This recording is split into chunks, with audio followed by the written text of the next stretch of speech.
lot about relationships. And today, Caitlin and I, we're going to talk about, well, what happens if we know we want to leave a relationship, but we don't. And then at some point, we finally get our shit together and do leave. Um, all of those questions.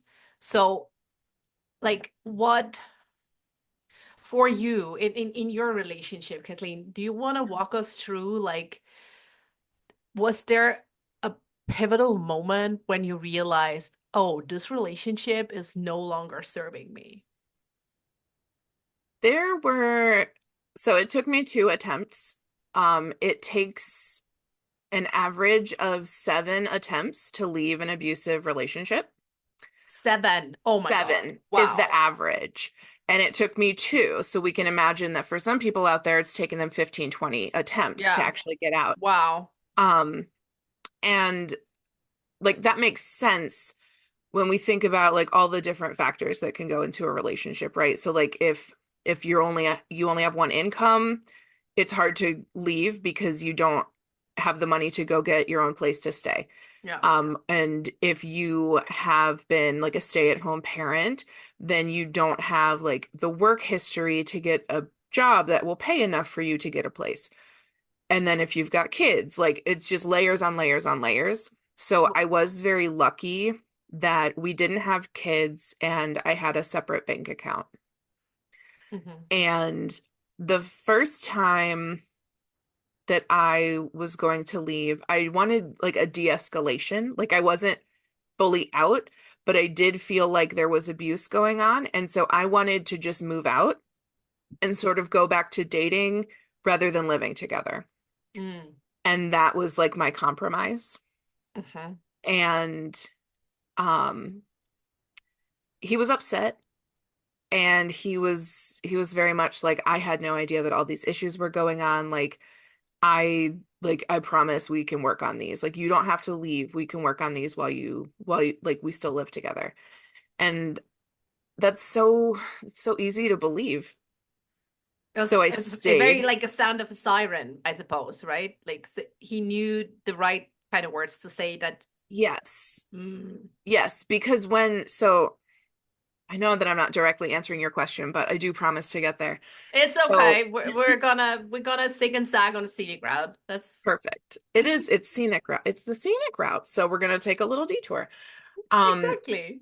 Abuse does not work without good times because Oh, interesting. if somebody Yeah. was abusive 100% of the time, you would never stick around.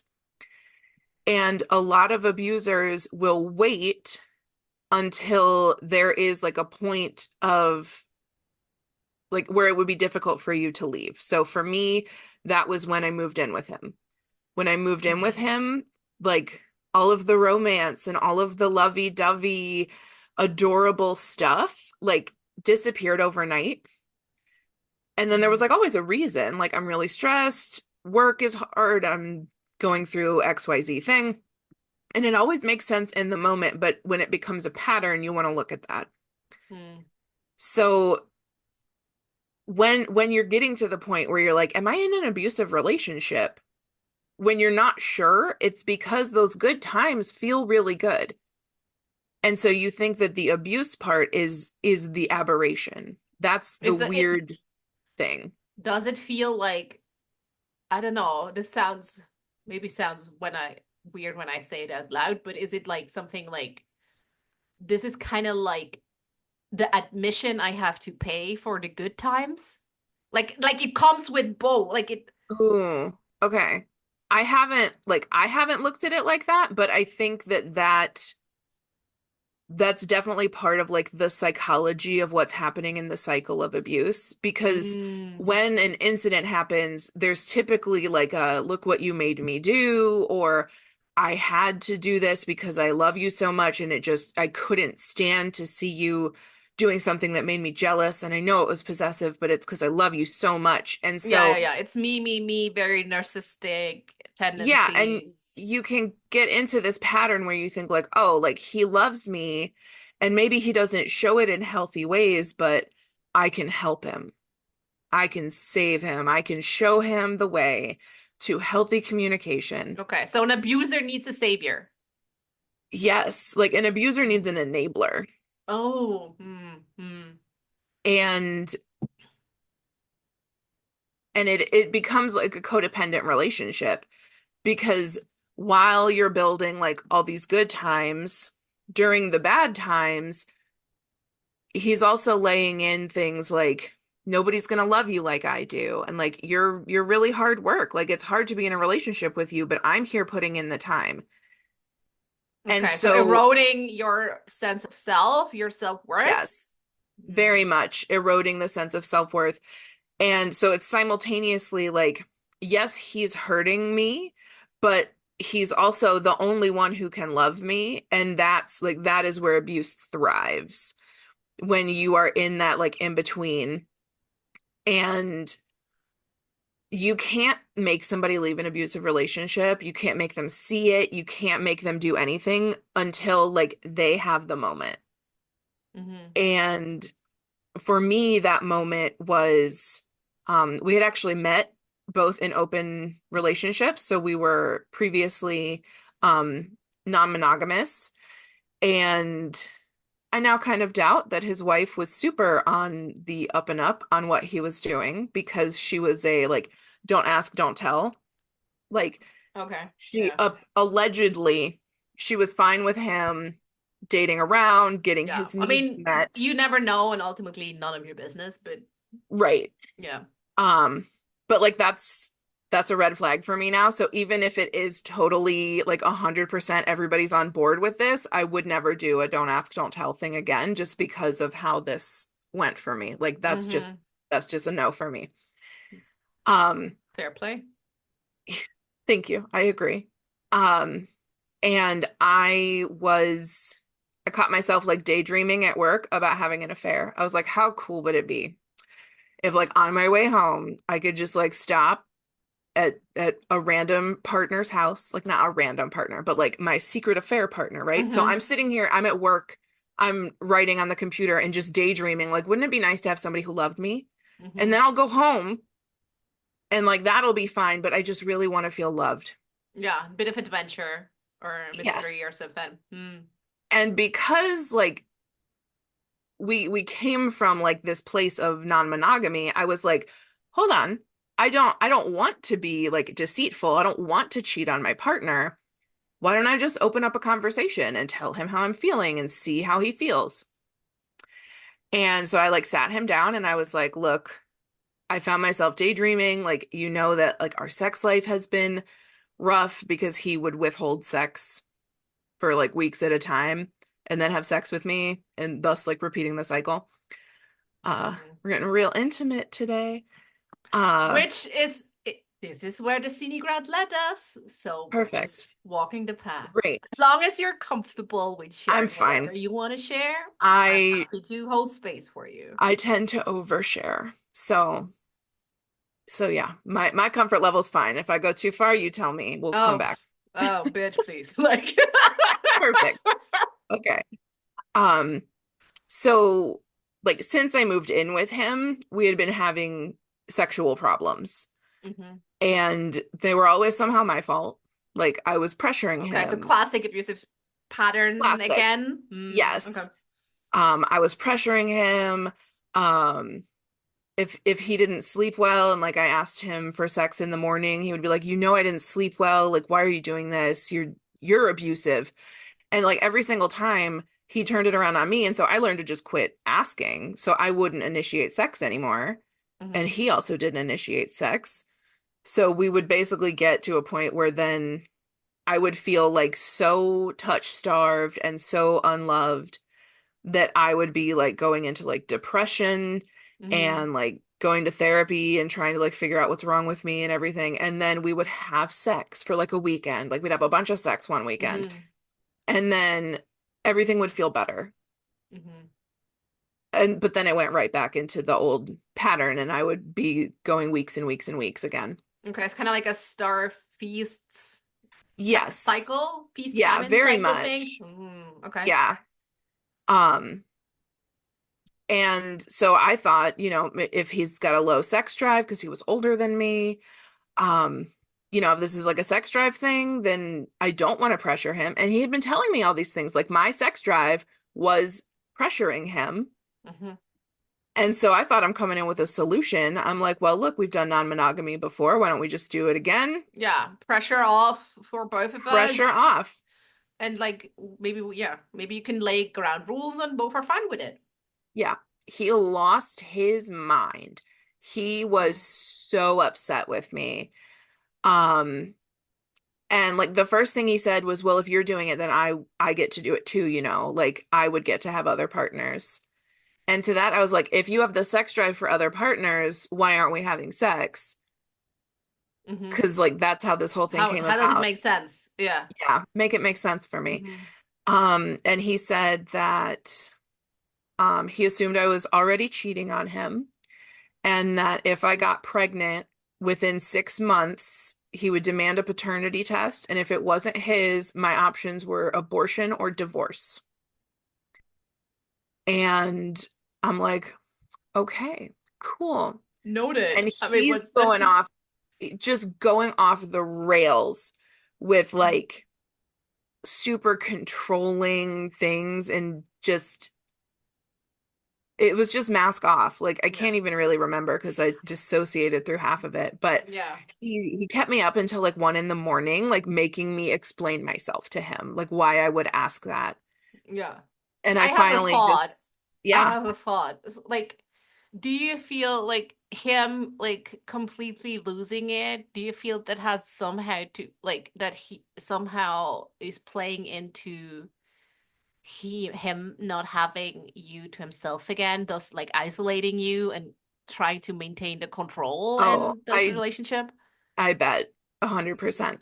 Um, because we actually, when we met, he went on a date with a woman, and she was like, "Oh yeah, like I have a girlfriend. Look at my pretty girlfriend." Like, and showed him my picture. So he incidentally went on a date with my a girlfriend that I had at the time. So I was married, and then I had this girlfriend. Hmm. And I had just had a breakup with a boyfriend several months prior. Like, so I'm new to the polyamory game, and I was making all kinds of mistakes. That could be Which is another Scenic which Route is always the podcast. case when you're new to anything. You're making mistakes, you're learning, you're trying Yeah, out. Like, that's absolutely. So like I'm learning, I'm trying. I'm learning communication and boundaries in a big way. yeah, Um which I suppose you have to if you're in a yeah, polyamorous you really do. You situation. really do. Like if you're not going to be eaten alive by Yeah. jealousy and like anxiety and just I suppose you have to have resilience. yes, and you honestly like if you have a relationship that is built on trust and communication, and like you don't fear your partner, I think it's a lot easier to navigate an open relationship. Oh, for sure. Or it makes it possible. Otherwise, I don't think it's really Yeah, possible. if there's fear there, then like this is not going to end well for you. Yeah. And like when he went off the rails like that, he put a lot of fear in me. But Mm. when, sorry, I have to go back now. When he That's met my okay. girlfriend, she mentioned me, and then he sent me a DM on the dating website where he met her, Hmm. and did not acknowledge that he knew her. He acted as though he had just found me interesting, and wondered if I wanted to go on a date. Okay, so it was And kind of like a cat and mouse game from the get-go. yes. Oh. Um, Hmm. and I like his name sounded familiar because she had told me about her date with this guy. And I was like, "Oh, did you recently go on a date with so and so?" And he was like, "Yes, I did." Oh, funny Ooh, such a coincidence. small world. Small world. Um, and then he dated both of us for a while. And then I think when he like made the decision on which one he was going to pursue, he started sabotaging my relationship with her. Um, so Oh, she and I, wow. What so did, she was and there I kind of broke up. like what were the telltale signs that you led you to believe that? Well, she and I got in touch after I left him, and we pieced these puzzle pieces together. Oh, okay. Yeah, in hindsight makes sense. Yeah. Yeah. hmm Because Oh, I wow. never knew that she had like told him about me on that Mm. first date. And so he came in all innocent, like, oh, what a small world, what a coincidence. And it's like, Motherfucker, he targeted me. He literally Yeah, targeted me. predator behavior for sure. Yes, because I was Oh, very young. I was 23 and he was 41. oh God, no, dude, Yeah. no, Yeah. no, that's baby Caitlyn. No, It's it was rough. yeah. Um, I wish like anybody in my family had been like, that's a little weird. Like nobody, it didn't set off anybody's sensors. Mm. And I'm sorry. that's very I feel sad you. for me. Yes, I feel you totally. This is very sad for you, and I feel very sad for you. And rest assured, mine wouldn't either. Yeah, because we But talked about mothers. Um, yeah. Uh, so I broke up with her. He also broke up with her.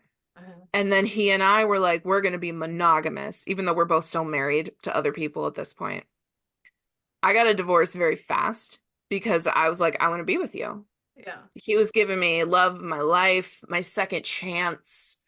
Like he wanted to have kids and he was like, you're my second chance to be a father. And I'm 23 and an idiot. And I was like, I can save him. Dear God, I Well, I want to mean, go we're back all in. young and stupid ones. Like, that's I part of the know. game, y'all. Like, I know. Like I really try not to get down on myself because it wasn't my fault. And especially coming from an emotionally like neglectful childhood, I was primed for this because like I don't know what a healthy relationship is supposed to look like and I don't know what healthy love looks like. yeah. And so if he tells me like this is love and this is what love is supposed to be like and it's And so you feel real. good in that moment. Yeah, You're you like, feel your brain is like, awesome. give me more, right? Absolutely. Mm. And so like once I was fully attached, he was like, "Okay, we're going to cut ties with that other woman and now I have you to myself."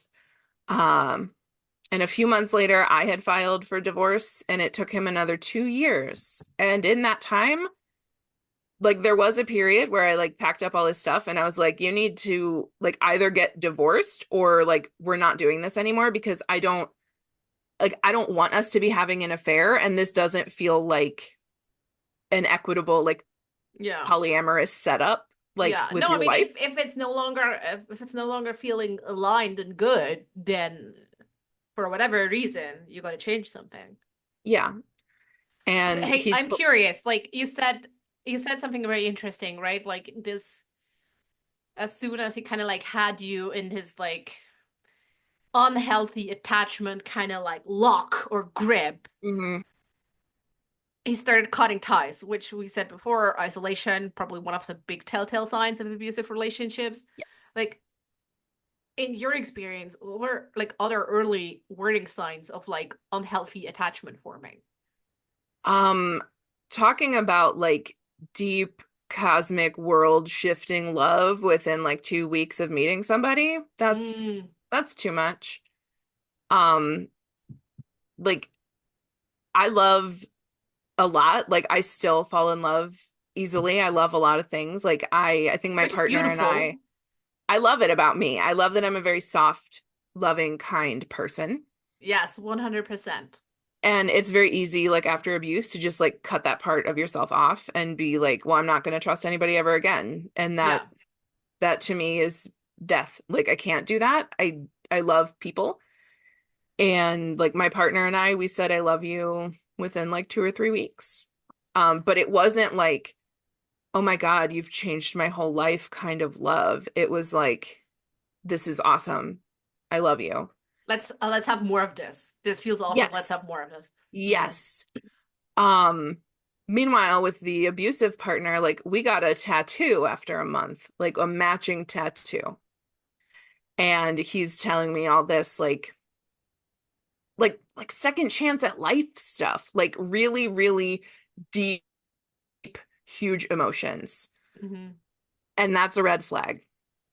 Um, Yeah, I think it's maybe it's not just like the deep emotion per se, but if someone like he's already like setting you up, right? Like if he's not if this is not working out and you were the second chance, it was your fault.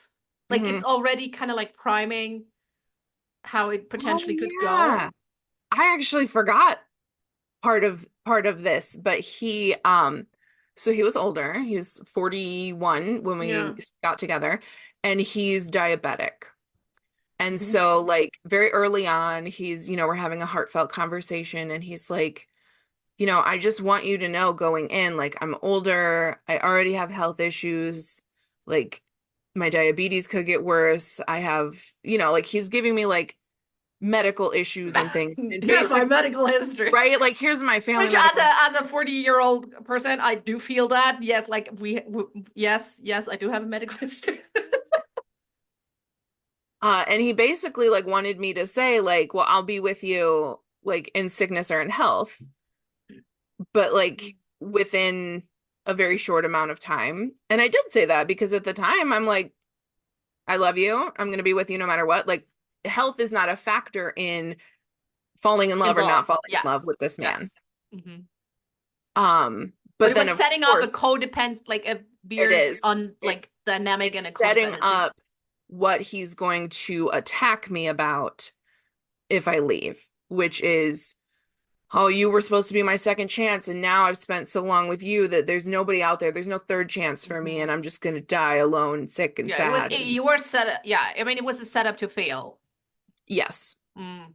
like setting up scaffolding that, like, if at any point I say I don't want to be in this relationship anymore, that's gonna reflect on me and be my fault. Mm. That will tell more about the kind of person you are than what kind of person he is, basically. Yeah, Yeah. yeah. Love this. Mm-hmm. Mm-hmm. Um, which also like kind of comes back to like his mask off moment where he's just enraged that I would consider sleeping with another person. Mm. Um, and he got a story, a narrative in his head and committed to it. And that story was Caitlin is cheating on me. Um, and also Caitlin is on medication that is changing their personality. I Hmm. was on Lexapro, like Hmm. 10 milligrams of Lexapro. It is a very basic antidepressant. Yeah, And and even within if it were to be so that it caused some mood changes in you, whatever, like, right? This, so yeah, what? So he what? he picked up Like, he picked up like my bottle of pills and he said these might be the best thing that ever happened to you and the worst thing that ever happened to me. sounds like a charming fella. That is so much drama. Like that is just an unhinged thing to say to a person who is on a very light antidepressant that is not hurting them in any way. Like Yeah. I was fine. I just stopped putting up with like his gaslighting because I could see it for what it Mm. was with the antidepressant. Like kind of like the fogginess cleared and he had spent at this point like 4 years um like actively like abusing and gaslighting me mentally Mm. on a routine basis and I didn't know which way was up and like Yeah.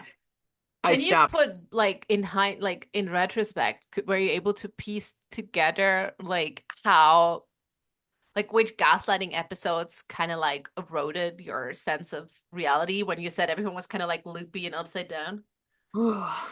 Yeah, let's see. Okay. There was a lot around my diet and eating disorder.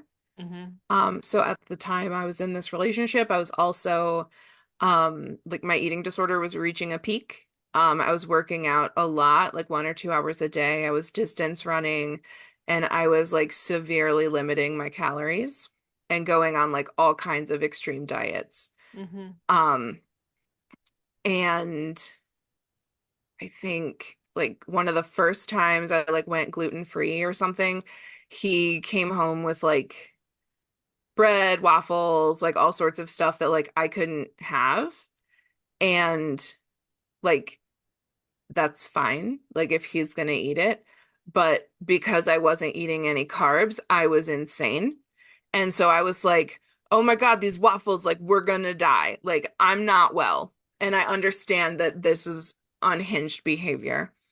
Um, but he like yelled at me about it.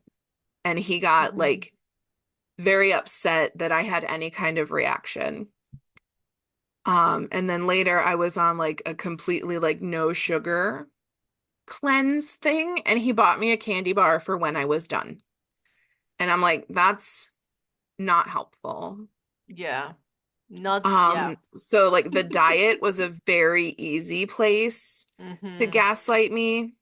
Mm. Um, and also, uh, that was one of the reasons that he said we didn't have sex was because I got up to work out in the morning. And so if I got up, like if I woke up and tried to initiate sex, he would reject me and then later like tell our therapist that it's because he cares about my workouts. And Mm. I'm like, I that doesn't make any sense because like I'm a grown ass adult and I can manage my own time. But okay. Um, I had another good one and then it left. That's okay. Maybe we'll come Yeah, later or it'll not. come But later. yeah, it's really so how did you kind of like you went through this period of abuse, multi-level abuse, right? And especially with gaslighting, I know from my personal experience, it just really it alters your it alters yourself. It alters your brain chemistry. You really have to like piece yourself together Mhm. again. What was that process like for you? The piecing back together the Caitlin puzzle pieces. So that didn't happen for me until after I left and is like still happening. Like Mm. this is going to be work that I'm doing for the rest of my life. Mm-hmm. Um, but within a couple months of leaving him, I had made new friends. I went to Pride. Oh, there was one. He always talked me out of going to Pride events. Um, Okay. I'm bisexual. Mm-hmm. And he would say, I don't think you're bisexual. I think you're just Caitlyn sexual. Like you just think that you're pretty. And so you look at yourself in the mirror. Um, What does that have to do I with feeling know, I know. homosexual? And then Okay. he would also say, like, no, I take your bisexuality very seriously. That's Mm-hmm. twice the people that you could leave me for.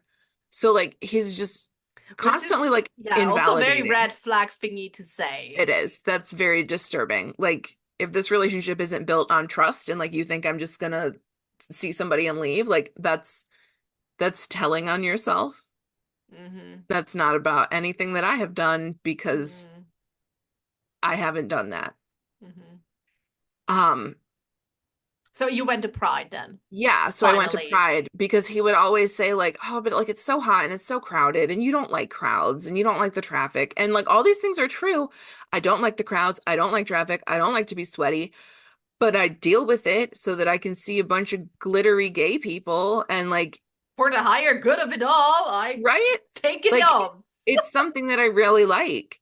Mm-hmm. And so I went to my second Pride ever after I left him. And the first one was right before I met him. And I went with that girlfriend that he broke me up with. Full circle. Full circle. Love it. Um, it's like I went to Pride and my sister was in town and they were like, I gotta be honest, Kate, like I used to think that you were kind of a bitch. And now I think that you were just being abused because my personality was so different to my own Wow. Okay. sister, like to my sister. Wow. Because my like they lived with us for a while. So I say sister, but we both use they them pronouns. So it's weird because sister is a gendered word, but um so they lived with us, me and this abusive partner, for a few months after college Okay. to like save up before their next move. Mm-hmm. And um he was very much like they can't have company over, like they have to be Okay. quiet, Very strict rules. very like strict rules, and Mm-hmm. it was weird and controlling. But he would never talk to them directly, so like I had to deliver all these rules and be like, no, like you can't Oh. have anybody So you're over. you're the male person. Yes. And so Love it. that's now straining the relationship between me and my sibling. And like by the time they left, they just Yeah, I figured mean it's a way. Yeah, he probably was very good at like, oh, another wedge and a hammer. extremely good at just driving little wedges. Um, but yeah, that was like probably the biggest thing is I left him in March 2018. And so then in June, when my sister was there, being like, you're completely different. I don't know this version of you, and I'm excited to get to know this version of you. Mhm. And I have been putting myself together for the past 6 years. Wow. Yeah. Kudos and lots of love to you. But this is long fucking ass time to. It's, yeah, it's difficult. And I still will find things that are buried inside my brain that like activate him. Hmm. And I'll have to be like, okay, all right, I'm having a little moment. I gotta calm down. This is cool. And my partner is so amazing. I can talk to him about anything. And so Mm. if I'm just like, hey, I'm having the thought about my abuser, like, can we talk it out? Like, he just listens and he's not hoarding the story to use as ammo later. Like, he never throws it back at me. I don't have to keep track of anything or like worry that he's going to get mad. Hmm. That sense of like safety and relief. So you don't have to be on your guard like all the time, right? Like, so your nervous system can actually like. Yeah. And I don't think I've ever felt like this safe before in my life. So, like, having relational safety for only like 5 years of 36 is pretty sad. Not the best. It And is what it is, right? yeah, Like there is no changing in that, I try realizing to and kind of. give myself grace about it Yeah, and like because realize, this is not no, I mean, this is not your fault, right? Like you had people failing you yeah, over and but even over. even that, it's so hard because I have this thing in my head that's like, well, you shouldn't have fallen for it, or it Mm. shouldn't have affected you this You're a much. smart cookie. You shouldn't have fallen for it. Right, right. Like you're smart. You're a smart person. How did you fall for this? And it's like, well, I fell for it because I had emotionally abusive parents and I didn't know what the fuck I was doing. Yeah, that's the thing, right? Like I feel what a lot of people who've never experienced abusive relationships of any kind. I mean, they could be romantic relationship, abusive relationships also happen at work, um, with your parents, like with whomever, right? Mhm. Um, I feel what a lot of these people don't understand, or was really hard to understand, which also ties in into this whole thing of like, but why didn't she just leave, Yeah. right? It it hasn't. It's not a brain thing. It's not a brain matter.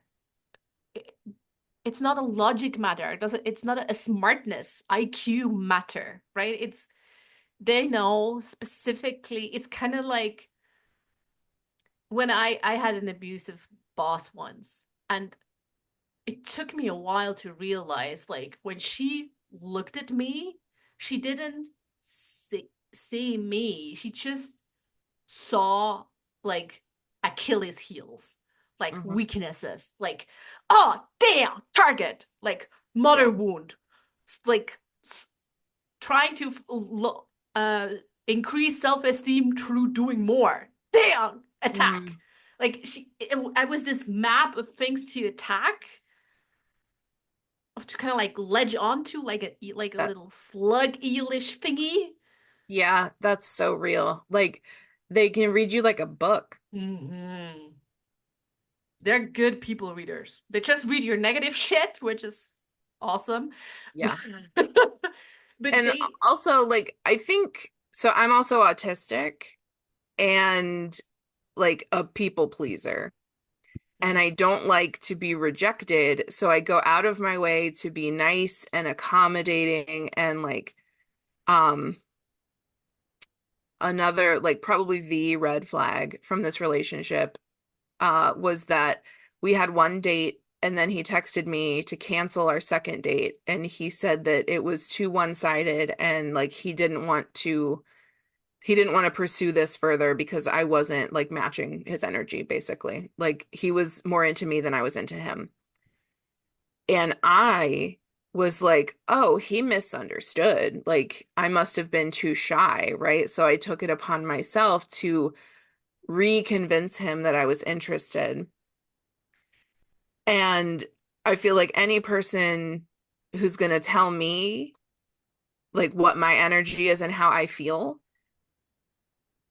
as like a cancellation thing, right? Like we're not moving forward with this because you don't like me. Mm-hmm. That is an unconfirmed hypothesis, but Mm-hmm. I just bent over backwards to convince him that I liked him. And that was like the first big hook. Yeah, I feel like this was already kind of like, I don't know, a pity play, right? Kind of like exploiting your compassion, like, oh, you don't love me as much as I love you. Yeah, it it really was. And he had already come in and been like, if you are willing to like go up a little bit from your age like limit, I would love to take you out to lunch. Like he started very like acknowledging my boundary as he overstepped it. Yeah. Because I think I had it set to like, Yes, I love it. Acknowledging a boundary while overstepping it. right. I think Yes, love it. it must have been set from like 23 to 35 or something. I don't know. A reasonable age gap. And then he comes in just a few years over, and it's like our age gap could vote, buddy. Like you are old enough to like be my father, technically.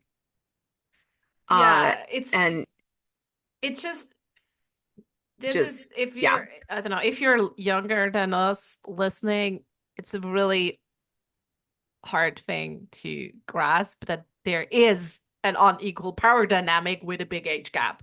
It just fucking it's is. yeah, and I got a lot of heat on threads. I actually think that's how you and I met, is Oh, I was started it? posting about like age gaps and saying that like just because she's legal doesn't mean it's not abusive or doesn't mean it's not grooming. And Oh, I think yes, I think that was the one. I'm like, people were that girl's pissed. right, that chick is right. And everyone was like, I'm like, how is People this even were an argument? How pissed. is this even an argument? I know. And people are like, so you're removing grown adult women's autonomy by saying that they can't choose their partners. And I'm like, that's not what I said. I'm talking about his behavior. I'm talking about his behavior. I want to know why he's so interested in somebody who's 19, 21, 23. I really am curious what he has in common with her. Yeah. Because it's not what they have in common. It's how easy she will be to mold to his own whims. And Yeah. like the more naive, the better, the fresher out of like their nuclear family, the better. Like the more life Yeah, I mean, the experience younger she somebody is, has. also the more likelihood is that she earns less money than you do, Mhm. right? Like all these things. And then, right, okay, so say you're Mm, 40 mm, and you want to date a 20-year-old lady yeah. and she's young and she doesn't make a ton of money because she's just about to finish school or something. And then she gets pregnant. It's a very easy ask to be like, well, you're already like only making half what I make. Why don't you just stay home with the baby? I feel we're going into tradwife territory now, and I'm already It like, yeah. it kind of is Yeah. because like the like red pill, the trad wife thing, like the incel thing, like all of this is about women should serve men, and it's fucked up that they can tell me no. Yeah. Any That guy who you doesn't like, cannot, but they can. yeah, any guy who doesn't let you tell him no is a walking red flag. Yeah. And like that's a great sort of test like at the beginning of a relationship is like disagree about something very low stakes, like Star Wars, That's a like good thing. Yeah, like that's a good sports. hack. Disagree Oh, and you like the see, I don't know, New York Rangers? No, I do not. No. Mm-mm. yeah, like just see how that person reacts to being disagreed with. And this whole time I've been using like very heteronormative language and saying like he for the abuser and she for the victim because like the majority of cases are that gender dynamic, Yes. but like abuse is not just a heterosexual No. problem. And it's not just like a male problem Yeah, because like 100%. I have been abused by women, men, and non-binary people. Yeah. So it is the genderless activity. you're either yeah, I mean you're either an asshole or you're not. Like this has nothing to do with your Yeah, genitalia, you're either an asshole or you're not. That's beautiful. right? And everyone has one. We should make t-shirts. Scenic Route merch shop coming soon. Yes, you're either Everyone's an like, you're asshole either. or you're not. I mean, it's basically yeah. But this is yeah. I mean, this goes to like basic, like the basic. I was once on a podcast and someone asked me, oh, kind of like, what's your like basic like leadership principle or something like that? And my Oh, answer really was and still is, just don't be an asshole. I love that. It's really fucking simple. Yeah. Right. I think mine would be like don't fall into the trap of trying to convince someone to understand you. Okay, that's very boxy, but yeah, okay. Yes. Yeah, Yeah, I I'll get work it. on it. But like Yeah, like the wording, like you that's not a t-shirt. that's Mine's it's a not a t-shirt, t-shirt. yeah, I'll yours work is on not it. a t-shirt, Kate. Yeah. But we can work on that. I know what you mean. Yeah. Yeah, it's 100%. like what he did with that like second date saying like, "Well, you're not into me." Hmm. I if I met him today and he did that, I would be like, "Oh, enjoy your day. See you never." Wouldn't occur to me to be like, Ah, "Oh no, please let me tell you how ah. much I really love you." This reminds me of one of my favorite, like my mother tongue is German, and one of my favorite sayings that I use a lot is Gang mit Gott, aber Gang, which kind of like translates to like go with God, but just fucking go. Oh, that's so good. Oh, It's just like I like that. Godspeed, but just go, like go. Yeah. Yeah, it's like I want you to eat, but not at my table. Yeah, yeah, 100%. Like, Yeah. don't let the door hit you on the way out. Bye bye. Yeah. Oh, I really like that. You're Ugh. gonna have to, can you like DM me the spelling on that phrase so I can write it down? Gang mit Gott, aber Gang. Yeah, Yeah. yeah. Maybe that's maybe look, see, that's maybe a merch idea, That could weird be one. Swiss German sayings for American people. That's fantastic. You Like know, Schadenfreude. yeah, right, like how the way the in the weird sense, like how we print Chinese and Japanese things on our t-shirts and bodies, like without knowing what it means. Yes. Oh my God. Yeah. Like, oh, look what this means. It means strength. And then it means like Yeah, chicken beer soup. in the fridge or something. Yeah. Oh my God. I'm so glad that I never gotten like in the height of the 2000s. I'm so Hmm. glad I never got a Chinese letter tattoo. Yep. I'm proud of you. Yeah. Not saying that this to prove a point that I'm better. I'm just glad I never did. Yeah. I mean, Did a lot of dumb shit, but not that. I did a lot of dumb shit too, such as marrying this guy. Yeah. Then again, I mean, yeah. Yeah. We also tried to get pregnant. Like I wanted to have this man's baby real bad. And then that actually was a big factor in me realizing that I wanted to leave him because I was like, he's not going to help with a baby. And I already have to do so much work just for him. With a man child. Yeah, because like he would tell me at like bedtime that he needed a pair of pants clean for the next day at work, and then I would stay up late to do his laundry. He didn't do his own laundry for like the 4 years we lived together. He cooked like five Wild. meals in 4 years. I was Wild. doing the cooking, cleaning. He had four chores that he only did to about 62% capacity. And he was like, But you want that's to talk again, about like when weaponized incompetence? He was like the yeah. SWAT team of Oh, incompetence. I have Like, weaponized incompetence. I fucking hate it. Oh, this is this is one of the threads the Fred sh shitty storms I got in, where I was like, since when is like cooking not a life skill, but like a gendered skill? Hmm. Like, no.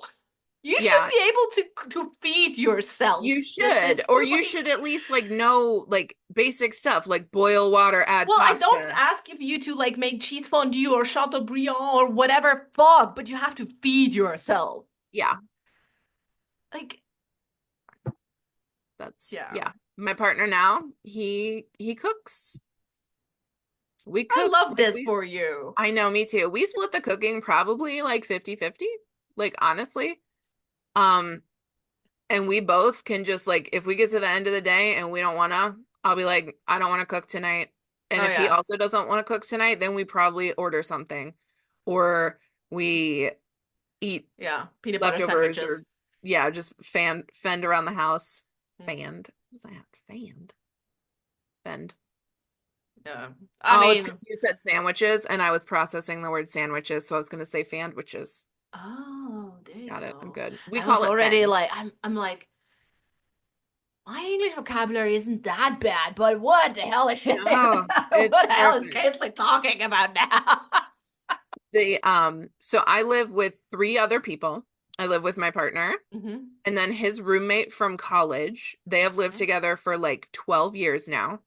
Wow. We joke that they are husbands.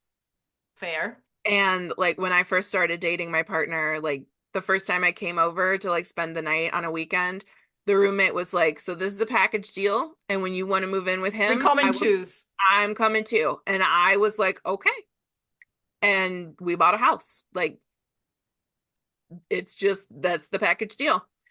Um, and then they have another friend from college who was previously living with her sister and wanted to move out on her own. And she kind of lacks that cooking skill. She can feed herself and not die, but like I wouldn't call it cuisine. So she does DIY projects and we make sure she eats meals and Well, it's a then good that sounds like a fairish trade-off. it's a pretty fairish trade-off. Yeah, it Yeah. is. We've all got something. Many of all the things that are broken in the house get fixed for like a Sometimes. meal. We Yeah. also have a lot of ADHD in the house, so like it might get Okay, fixed so in you're six no, you're months. definitely a neurospicy household. Oh, so spicy. Except for her because she's allergic to peppers. She can't Damn. eat spicy food. Spicy Yeah. mayo at a sushi restaurant is too much for her. Oh man. And I'm like, I could eat spicy mayo with a Yeah, but spoon. that's kind of like my toxic trait. I'm always like, give me the wasabi. Like I can eat a lot of Yeah. wasabi, and then I'm like, Hmm. My partner will be like, "Can I have your wasabi too?" And like he will get multiple people's wasabi and he is having the time of his life. And then he has to take Tums because, he's in his 30s now. yeah, this is what It's very happens. sad. Yeah, I I know. know. The I had to decay. like I stopped drinking. I Mhm. only drink like very occasionally, like socially, like if we're doing cocktails or like at New Year's Eve or whatever, because it makes me too hot. Like I have Oh, one like I have like one drink body and temperature, and you're sweating, I and am oh, sweating and so uncomfortable. And so I was like, I don't like how that feels. So I'm not gonna maybe it's the drink alcohol. histamines. Maybe it's a type of Maybe. alcohol. It is worse with wine. Yeah, then check into histamines. It Red could be wine, that. then it's histamine. Yeah, that's rough because The like vodka is good though. vodka's good. Yeah, like a mixed drink, I can have like one or two before Yeah. I'm feeling uncomfortable, but like Yeah, I feel one you. glass of wine and I feel like somebody has like put a heater on my head. Yeah. Yeah, I have this Can't with do it. like really strong red wine, and I'm like, It's too much, and man. friends would be like, "Oh, you don't look fine." I'm like, yeah, maybe I would be have some like flushed cheeks or like Yeah. spots here on my, but I would totally look fine. But I feel like I'm like Yeah, like the melting. It's, discomfort is so it's much. And I'm insane. like, Yeah. I am not here for things that are uncomfortable for me. No. Like I this mean, is aside one from of the like glorious things with growth. growing older. It's Mhm. like not available for this anymore. That has that has been like a struggle for me. Like it's very easy to say, "Oh, I don't do things that make me uncomfortable," but like having hard conversations and ending friendships and like moving on from things that do not serve me, that is hard. Like leaving a comfort zone is hard, Yes. but then it's very rewarding afterward. So, True. like True. because I've been I'm in friendships that were like really uncomfortable and I was like, I don't feel like this is like reciprocated energy. I'm not hmm feeling super comfortable with you, but like obviously you're getting something out of this, so like should I try harder? And then eventually when I decide no, I'm going to end this friendship, I feel better. But it still sucks that like I hurt somebody's feelings. So, I'm working on that. Yeah, like I don't know if it ever goes away, right? Like when I think about a relationship with my mother, like it still hurts. It's still sad. It's Yeah. still all things. And at the same time, I know I'm a better person now and I don't want to go back. So both things are equally true Yeah. and I'm building capacity to hold both. That that's so important because I'm the same. I don't talk to either of my parents. I've reached out and like sent my dad a couple emails, but I don't think that's going to result in a rekindled relationship because I don't. But like I know that my mother and I could be such great friends if like she didn't have so much resentment about having children tied up in everything she says to me. Like Mm, she can't uncouple like her trauma from my existence. hmm And like I'm not going to stick around so that she can just keep re-traumatizing me. mm-mm. Like I gotta go. Yeah. I gotta go be a person. Like when you have a child, you are there to like guide and help them be a person, but also like their personality is theirs. Like you can't make your kid behave a certain way or like be a certain person or have a That's the certain thing. interest. As long as they're kids, you technically can make them. You can, And a yeah. lot of people do make them, hmm but And then once they're an adult and they're like, I'm gonna do what my passion is, then the gang mit parents are Gott aber gang. so like confused. Like, I Yeah. didn't raise you like this. And it's like, yes, and that hurt me.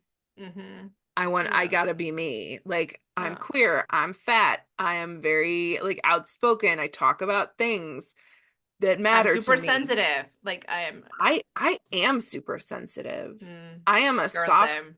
Yeah. bunny. Yeah. And I actually have it on my website. I think this is the most favorite thing I've ever, best thing I've ever wrote. And like the footer, you know how people sometimes have like in the footer like a short statement about themselves? mhm. I have like I'm gonna read it now because I'm a sucker. Like Jennifer Walters, a sociologist, pathfinder, and equal parts rebel and marshmallow. Oh, She makes brands do better and humans feel better on their scenic route to a softer life. oh, I love that. Right? Thank you for getting it. Yeah, I say that I am your honorary big sibster. Oh, this is nice too. Yeah, it's like I'm gonna tell you to like go for that big audacious thing that you've never Yeah. said out loud. Like I'm gonna Yeah. help you believe in yourself. Like I'm gonna hold the vision for that future when you are a crumbling, shaking mess. Because, we're all a crumbling, shaking mess sometimes. Yeah, sure. So if anyone is in need of a big sis, where can they find you, Caitlin? They can find me all around the interwebs. Primarily, I am most active on Threads. Um, so you can DM me on Instagram and follow me on Threads. I am at Caitlin Liz Fisher.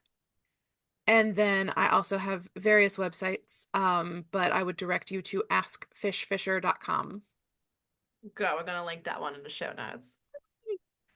Perfect. I always have one last question before I let all like each and any one of my guests off the hook.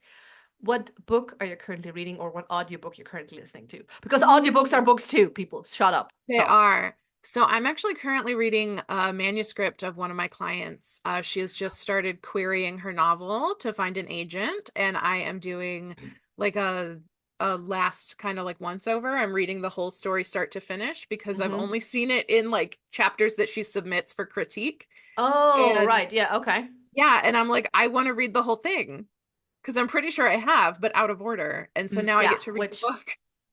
oh, this is cool. Yes. So, because I'm a book coach and I help people write books. So if anybody Oh. out there is wanting to write a book, you should definitely reach out to me. Yeah, we might talk again at some point. You got a book Because, in there? yeah, I feel like there's a book scratching, like, let me out, let me out. That's my Um, specialty. but I don't know. I don't know if it's truly the right phase right now, or if this is just something my brain tells me, or whatever the fuck is going on. But right now, I'm still favoring a bit the spoken word, hence the podcast. Yeah. But I feel there's a book somewhere in there Yeah. about Well, mothers and shit. yeah, mothers and shit. Mothers Keep and an shit. eye on it. Mothers And and shit. that's definitely in my wheelhouse, so I can help with that. Perfect. Well, Caitlin, thank you so much for being on Scenic Route with me. Thank you for having me. I'm really excited.